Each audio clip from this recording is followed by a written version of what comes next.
এই যে যেই কথাটা আপনি বলছিলেন যে এই ধরনের কর্মসূচি কি তাদেরকে ভিকটিমহুড প্লে করার ক্ষেত্রে আরো সহযোগিতা করবে কিনা, যদি সেটি করে থাকে বা তাহলে এই ধরনের কর্মসূচি আসলে কারা নিচ্ছেন এবং সেই কর্মসূচিতে বাধাই বা কেন দেওয়া হচ্ছে না, সেই প্রসঙ্গে আমি আপনার কাছে আসব। তার আগে যদি একটু জনাব সাইফুল হক আপনার কাছে যেতে চাই, এই প্রসঙ্গে আপনার মন্তব্য জানতে চাই। এবং যে প্রক্রিয়ায় বলা হচ্ছে যে আওয়ামী লীগকে বা শেখ হাসিনাকে বা শেখ মুজিবকে নিশ্চিহ্ন বা অপ্রাসঙ্গিক করা হবে, এই প্রক্রিয়াটা আপনার কাছে কতটা, আপনার কি মনে হয় না সেটি বুদ্ধিবৃত্তিক হওয়া উচিত ছিল, বা সেটা করে বক্তব্যকে আরো বেশি গুরুত্ব দেওয়া হচ্ছে? আপনাকে ধন্যবাদ।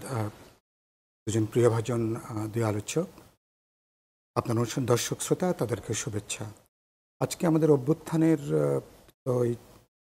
6 মাস পূর্ণ হলো। আমি শুরুতেই আমাদের যে হাজারো ছাত্র শ্রমিক জনতার যে যারা শহীদ হয়েছেন, আমি তাদের সংগ্রামী প্রীতির প্রতি আমাদের গভীর শ্রদ্ধা জানাই।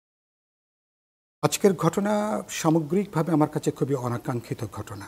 এক হচ্ছে যে এটা অতীত আওয়ামী লীগ সরকারের প্রধানমন্ত্রী তারা যে ভেবেচিন্তে ঠান্ডা মাথায় ছাত্রলীগের ভেরিফাইড ফেসবুকে যে তিনি এটা দিয়েছেন, এবং এটা একটা জমিন তৈরি করা এটা। সুতরাং এবং যেটা আপনি উল্লেখ করছিলেন, আমি তার খণ্ড খণ্ডটা শুনেছি, কিন্তু 6 মাস পরে তিনি যখন বক্তব্য রাখছেন, তিনি 17-18 কোটি মানুষের মনোভাবটা তিনি জানেন, তার দলেরও তার কিছুটা জানার কথা। ন্যূনতম কোনো ক্ষমা প্রার্থনা করা, কোনো অনুশোচনা, কোনো দায়িত্ব নেওয়া মানে তার কোনো লেশ মাত্র তার বক্তব্যের ভেতরে নাই। বরঞ্চ যেটা উল্লেখ করছিলেন, দম্ভ, অহমিকা, জেদ, ব্যক্তি, পরিবার, দল, এবং যেটা আপনি চমৎকার করে বলছিলেন, মনে হলো যেন পুরনো স্বৈরতন্ত্রের জমানার কোনো তিনি তখন যিনি প্রধানমন্ত্রী ছিলেন হয়তো তখনকার কোনো একটা বক্তৃতা তিনি করছিলেন। 6 মাস পার হলো, এখনো পর্যন্ত কোনো অনুশোচনা, মানুষের কাছে যে ক্ষমা প্রার্থনা করা, কোনো দায়িত্ব নেওয়া, তার কোনো লেশমাত্র জায়গাটা নাই। আমার কাছে মনে হচ্ছে পুরো জিনিসটা খুব প্ল্যান্ড, অর্গানাইজড, এক ধরনের অর্কেস্ট্রা মনে হয়েছে।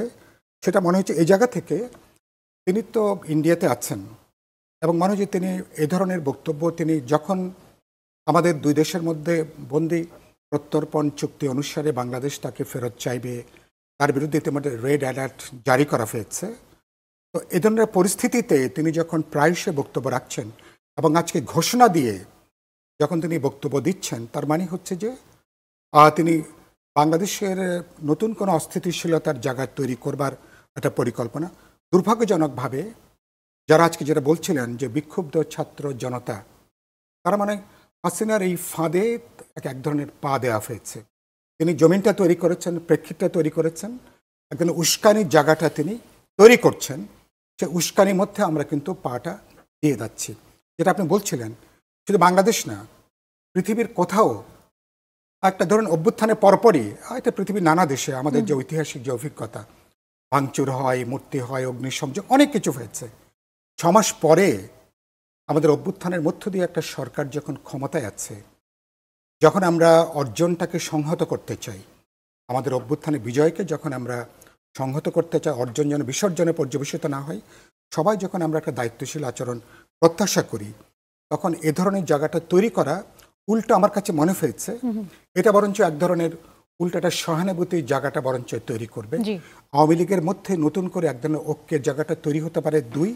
3 নম্বর হচ্ছে, আমি দেখছি যে এটা করতে যে আওয়ামী লীগ যে ফ্যাসিবাদী দুঃশাসন চালিয়েছে 16টা বছর, আপনি কি একই কায়দায়, একই ফর্মে, একই ঢঙে, আপনি কি কোনো স্বৈরতান্ত্রিক কৌশলে বুলডোজার রাজনীতি, মানে এটা কি আওয়ামী লীগকে মোকাবেলা করার কি পথ? এটা তাকে তো মোকাবেলা করছেন, ইডিওলজিক্যালি করবেন, পলিটিক্যালি করবেন, অর্গানাইজেশনালি করবেন, এবং সামাজিক মনস্তত্ত্বে, রাজনৈতিক সামাজিক বহুমাত্রিকভাবে তাকে মোকাবেলা করার প্রশ্ন যেটা করতে গেছেন, এটা করতে যে পুরনোভাবে আওয়ামী লীগ নতুনভাবে পুনরুজ্জীবিত হওয়ার কোনো একটা সুযোগ তৈরি হচ্ছে কিনা, এই পথে পৃথিবীর কোথাও স্বৈর শাসকদের খুব বেশি কার্যকরভাবে মোকাবেলা করা যায়।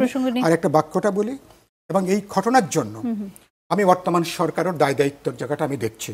6 মাস পর, এটা অভ্যুত্থানের পরপর হলে একটা বিষয়, 6 মাস পরে এটা, এই প্রশ্ন নিয়ে আমি ফিরে আসবো আপনার কাছে।